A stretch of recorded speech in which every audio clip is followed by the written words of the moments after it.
Desa Panggungharjo, yang sekarang merupakan Kelurahan Panggungharjo, terletak di Kabupaten Bantul, Daerah Istimewa Yogyakarta, Provinsi Jawa Tengah.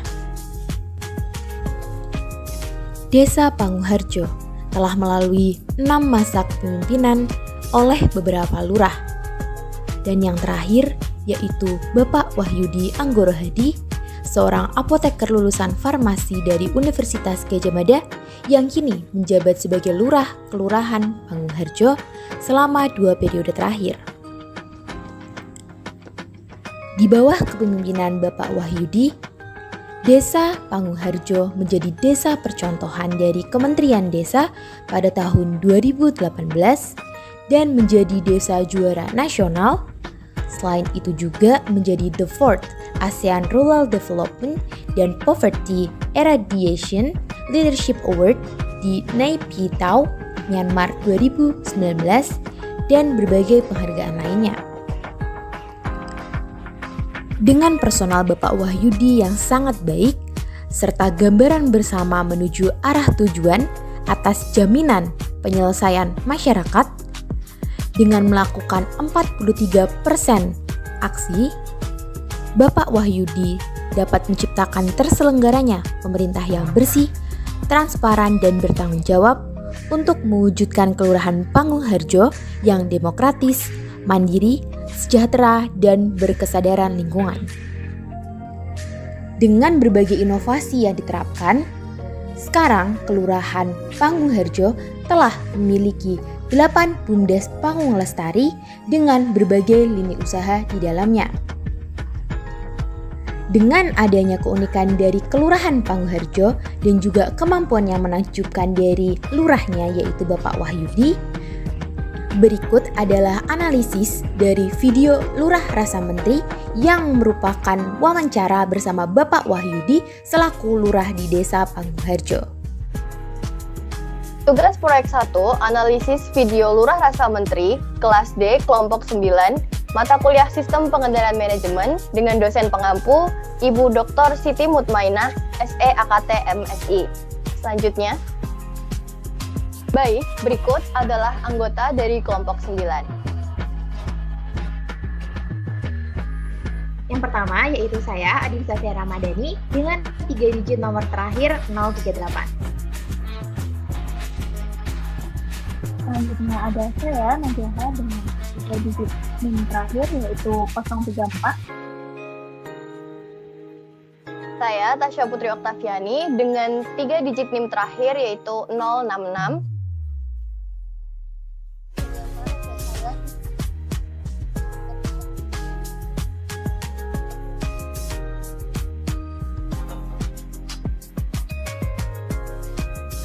Baik, selanjutnya. Pada kesempatan kali ini, topik-topik yang dibahas yaitu pertama, ada tujuan organisasi, kemudian yang kedua ada strategi yang digunakan, yang ketiga adalah kultur yang dibangun, yang keempat, proses pengendalian manajemen yang diterapkan. Selanjutnya,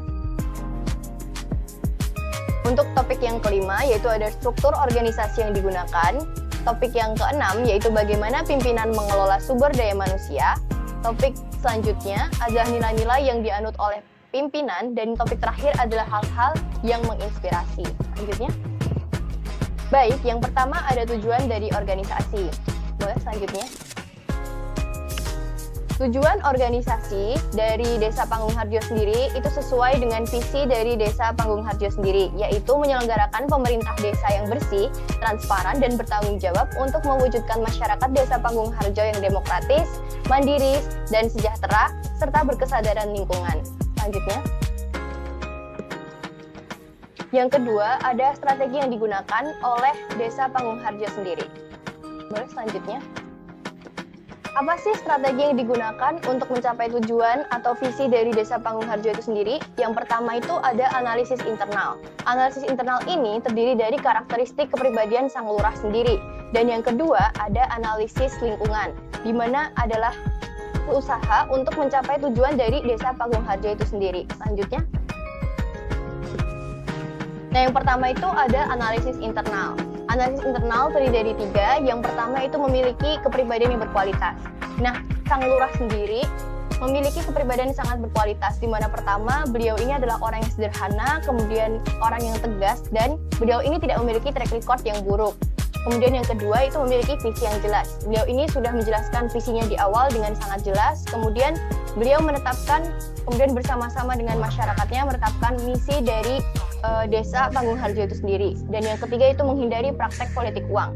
Nah, menghindari praktek politik uang ini berupa upaya yang dilakukan harus setara dengan uang yang dilawan atau jumlah uang yang dilawan, atau memperbanyak orang untuk sama-sama meniatkan hal yang ingin dicapai. Selanjutnya, yang selanjutnya itu ada analisis lingkungan. Analisis lingkungan itu terdiri dari 4. Yang pertama itu mendirikan BUMDes Panggung Lestari. BUMDes Panggung Lestari itu apa sih sebenarnya? BUMDes Panggung Lestari ini merupakan lembaga usaha desa yang dikelola oleh masyarakat dan pemerintahan desa dalam upaya untuk memperkuat perekonomian desa dan dibentuk berdasarkan kebutuhan dari desa serta berdasarkan dari potensi yang ada pada desa. Nah, desa di sini yang dimaksud adalah Desa Panggung Harjo itu sendiri. Dan yang kedua itu ada menjalankan misi dan program desa yang telah dibentuk. Nah, selain memiliki visi, tentu saja Desa Panggung Harjo sendiri memiliki misi, dan kemudian Desa Panggung Harjo itu juga memiliki program-program yang telah dibentuk sebelumnya. Nah, programnya itu apa aja? Misalnya ini ada yang namanya program bantuan pendidikan, kemudian ada layanan persalinan, kemudian ada keperawatan lansia ketergantungan, dan juga ada aksi simpati. Nah, terus misi-misinya itu apa aja? Misi yang dibuat oleh Desa Panggung Harjo itu sendiri yaitu pertama ada mewujudkan pelayanan yang profesional melalui peningkatan tata kelola pemerintah desa yang responsif dan transparan. Kemudian yang kedua itu mewujudkan kehidupan sosial budaya yang dinamis dan juga ada yang damai. Kemudian yang ketiga itu meningkatkan potensi dan juga daya dukung lingkungan untuk menciptakan peluang usaha. Dan yang terakhir itu kemudian 2 terakhir yaitu pertama ada meningkatkan kesejahteraan masyarakat melalui pembangunan hijau yang partisipatif, dan juga yang terakhir itu meningkatkan dan memperluas jaringan kerjasama antara pemerintah dan juga non-pemerintah. Di sini non-pemerintah itu adalah pihak swasta. Yang ketiga, itu ada mendorong peletakan dasar-dasar reformasi birokrasi. Nah, dasar-dasar reformasi birokrasi ini itu mengupayakan yang namanya transformasi sosial yang ada pada desa tersebut. Dan yang keempat atau yang terakhir itu menjalankan pemerintahan desa sesuai dengan perspektif politik. Nah, perspektif politik itu berupa struktur pemerintahan desa yang dijalankan seperti itu. Selanjutnya, Oke, baik, selanjutnya kita akan membahas mengenai kultur yang dibangun. Jadi kita akan melihat bagaimana kultur yang dibangun di Desa Panggung Harjo. Selanjutnya, oke, baik. Jadi sebelum kita menganalisis lebih lanjut nih mengenai kultur apa yang dibangun, kita harus mengetahui apa sebenarnya kultur itu. Nah, di sini kultur atau budaya organisasi itu mencakup seperangkat prinsip, harapan, etika, dan kebiasaan. Jadi, kultur ini merupakan sebuah inti dari suatu perusahaan ataupun suatu organisasi yang nantinya itu akan termasuk proses dan juga alur kerjanya, begitu. Nah, untuk selanjutnya di sini terdapat jenis-jenis kultur. Nah, untuk jenis-jenis kultur atau budaya, ini yang pertama ada kultur klan. Kultur klan sendiri itu merupakan bentuk kerjasama tim dan pendampingan. Jadi di kultur klan ini menekankan pada fokus orang-orang yang ada di dalam lingkungan perusahaan tersebut. Lalu selanjutnya ada kultur adhokrasi. Nah, untuk kultur adhokrasi ini itu fokus pada inovasi. Jadi di sini terlihat dari kebaharuan yang ada dalam suatu perusahaan atau organisasi. Nah, selanjutnya itu ada kultur market. Nah, kultur market itu merupakan kultur yang menekankan pada pasar atau pertumbuhan dan persaingan terhadap karakteristik lainnya gitu. Nah, yang terakhir itu ada kultur hierarki. Nah, untuk kultur hierarki sendiri itu merupakan kultur yang menekankan pada stabilitas dan juga struktur dalam suatu organisasi dan juga perusahaan. Oke, baik. Jadi berdasarkan kultur-kultur yang ada tersebut, kita akan menganalisis bagaimana Bapak Wahyudi itu memberikan ataupun menanamkan kultur pada desa ataupun kelurahan di Panggung Harjo. Nah, yang pertama itu adanya tuntutan untuk perubahan menuju lebih baik. Nah, di sini Bapak Wahyudi itu memberikan tuntutan bagi kelompok masyarakat ya untuk bisa melakukan perubahan. yang tadinya hal yang buruk menjadi lebih baik lagi ataupun hal yang baik menjadi lebih baik lagi. Nah, kultur yang ada ini itu termasuk ke dalam kultur adhokrasi, yaitu menekankan pada inovasi dan juga kebaruan. Nah, lalu selanjutnya itu ada dibangun kultur baru, birokrasi, kapasitas dan regulasi aturan. Nah, di sini Bapak Wahyudi itu menekankan untuk bisa membuat birokrasi, kapasitas dan regulasi aturan yang baru dalam ataupun pada saat waktu Bapak Wahyudi itu menjabat. Nah, kultur ini dinamakan ataupun termasuk ke dalam kultur hierarki yang di sini merupakan menekankan pada stabilitas dan juga struktur dari suatu organisasi ataupun kelompok masyarakat. Dan yang ketiga itu adalah melihat berdasarkan perspektif ekonomi, sosial, dan politik. Nah, apabila Bapak Wahyudi memberikan suatu program, nah di sini itu dilihat dari berbagai macam perspektif yang ada di ekonomi, sosial, politik, dan juga dari bidang-bidang yang lain. Nah, dari sikap tersebut itu menanamkan kultur klan atau kultur di sini kerjasama tim dan juga pendampingan yang nantinya akan menghasilkan suatu program-program tertentu yang tentunya sesuai dengan kebutuhan yang ada. Itu selanjutnya. Oke, baik. Selanjutnya kita akan melihat bagaimana proses pengendalian manajemen yang diterapkan di Desa Panguharjo bersama dengan Bapak Wahyudi. Selanjutnya. Oke, sebelum kita menganalisis apa proses pengendalian manajemen yang dilakukan di Desa Panguharjo, kita terlebih dahulu mengetahui apa itu proses pengendalian manajemen, yaitu sebuah proses di mana semua tingkatan manajer menjamin bahwa orang-orang yang ada di sekitar mereka ataupun orang-orang yang mereka pimpin telah menjalankan strategi yang mereka maksud. Jadi di sini kita melihat ataupun mengevaluasi apakah kinerja yang telah kita lakukan itu sesuai dengan strategi dan juga tujuan kita. Nah, selanjutnya di sini terdapat 3 tipe dari sistem pengendalian manajemen, yaitu yang pertama ada pengendalian preventif, yang merupakan pengendalian yang berkaitan dengan perumusan strategi dan juga perencanaan strategi untuk membuat suatu program-program tertentu. Nah, selanjutnya itu ada pengendalian operasional yang di sini berfokus pada pengawasan dan juga pelaksanaan dari program-program yang telah ditetapkan melalui sebuah anggaran-anggaran kinerja tertentu begitu. Nah, untuk yang terakhir itu ada pengendalian kinerja. Nah, di sini pengendalian ini berfokus kepada analisis evaluasi kinerja karyawan ataupun yang telah kita laksanakan, program-program yang telah kita laksanakan. Gitu. Oke, baik, berdasarkan tadi yang sudah kita jelaskan mengenai sistem pengendalian manajemen. Nah, untuk sistem pengendalian manajemen yang diterapkan oleh Bapak Wahyudi dalam Kelurahan Panguharjo, ini yang pertama yaitu ada fokus satu tahapan dalam satu periode. Jadi di sini Bapak Wahyudi itu melakukan satu fokus yang dilakukan untuk sebagai tujuan dalam satu periode kepengurusannya. Nah, di sini dalam Bapak Wahyudi itu memiliki 2 periode. Nah, jadi periode yang pertama itu berfokus pada menjadikan Desa Panguharjo yang demokratis, mandiri, dan juga sejahtera. Dan untuk periode kedua, setelah Bapak Wahyudi menjabat selama 1 periode, yaitu periode kedua ini berfokus pada tata kelola bersih, transparansi, dan bertanggung jawab. Jadi ingin menjadikan Panguharjo itu menjadi lebih baik lagi, lebih transparan lagi, dan lebih bertanggung jawab lagi. Nah, dengan adanya pengendalian tersebut yang dilakukan oleh Bapak Wahyudi itu termasuk dalam pengendalian preventif atau yang tadi sudah saya katakan berkaitan dengan perumusan strategi dan juga fokus pada perencanaan apa yang akan dilakukan pada program-program yang akan dilaksanakan tersebut. Selanjutnya, oke, baik. Selanjutnya di sini ada pengendalian berdasarkan pada kewenangan setiap lembaganya. Jadi di sini Bapak Wahyudi itu membagikan kewenangan-kewenangan yang ada berdasarkan lembaga-lembaga yang sudah disesuaikan dengan kebutuhan masyarakat. Nah, di sini tuh masuk ke dalam pengendalian operasional, dikarenakan pengendalian ini berfokus pada pengawasan dan juga pelaksanaan dalam suatu program tersebut. Nah, selanjutnya itu ada pengendalian preventif, yang di sini yaitu menopang isu yang telah ditentukan skala prioritas dan urutannya. Jadi Bapak Wahyudi dalam menentukan sebuah program itu tentu berdasarkan dengan isu-isu yang telah ditentukan skala prioritas dan juga urutannya, jadi bisa terkendali dengan baik. Maka ini disebut dengan pengendalian preventif. Baik, selanjutnya.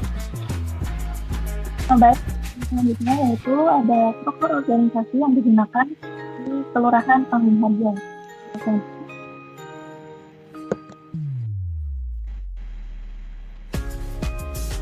Oke, di sini struktur organisasi yang digunakan yaitu organisasi individu. Di mana organisasi individu ini tanggung jawab atas seluruh fungsi yang ada dalam produksi dan pemasaran sebuah produk. Nah, Pencerminan dari organisasi unit bisnis ini itu dengan dibentuknya 5 BUMDes, yaitu yang pertama ada jasa pengelolaan sampah, yang kedua ada Kampung Mataraman, yang ketiga ada Pelataran, yang keempat ada PT Sinergi Tanjung, terus ada Pasar Desa.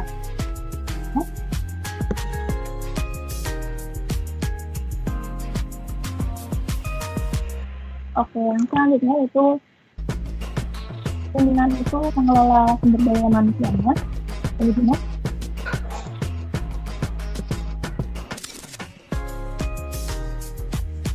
Nah, jadi pada awalnya pengimplementasian sumber daya manusia ini dilakukan secara langsung oleh kepala desa.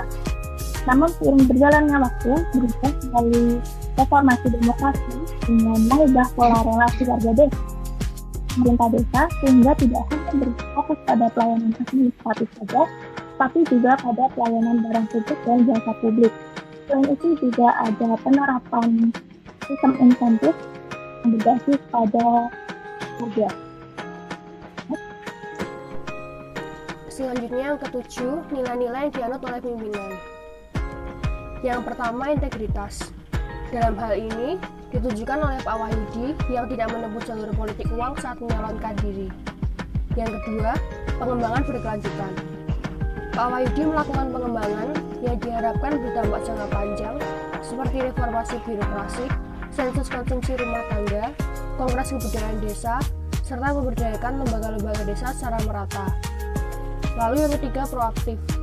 Pak Wahyudi aktif menggali isu-isu yang ada mengenai ekonomi, pendidikan, kesehatan, pemberdayaan perempuan dan perlindungan anak, pemuda dan olahraga, keamanan dan ketertiban, agama, kebudayaan, tata ruang desa, dan mencari solusi atas isu-isu tersebut. Yang keempat, kerjasama. Dalam menjalankan tugasnya, Pak Wahyudi menggandeng lembaga-lembaga desa dengan membagi habis kewenangan pemerintah desa sehingga tujuan-tujuan yang diharapkan dapat tercapai. Lalu yang kelima, religius. Pak Wahyudi menyerahkan semua kerja kerasnya kepada Tuhan. Yang keenam, kesungguhan. Ketika prosesi pelantikan, Pak Wahyudi sungguh merasakan bahwa ada sumpah yang harus penuhinya dengan sungguh-sungguh. Yang ketujuh, inovatif.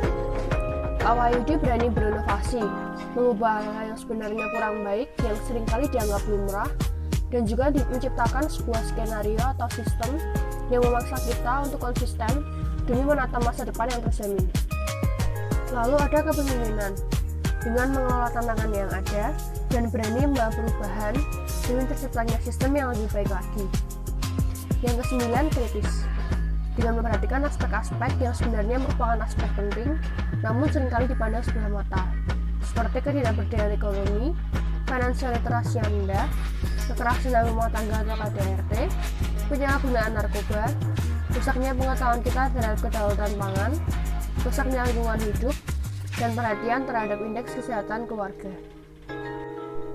Selanjutnya mengenai hal-hal yang menginspirasi. Pak Wahyudi memberi contoh nyata bahwa apapun yang kita harapkan akan dapat tercapai meskipun kita berada dalam keterbatasan jika kita sungguh-sungguh dalam mengusahakannya. Ia juga menyadarkan kita bahwa semuanya bisa diusahakan dengan kerja keras, tidak melulu soal uang, apalagi kecurangan yang melibatkan uang dalam dunia politik. Pak Wahyudi juga menginspirasi kami untuk prihatin dan sadar akan situasi yang ada dan mau memanfaatkan kesempatan-kesempatan yang datang kepada kita. Ia mengajak kita untuk memutus rantai kemiskinan, terutama kita mahasiswa yang mempunyai kesempatan untuk mengenyam pendidikan.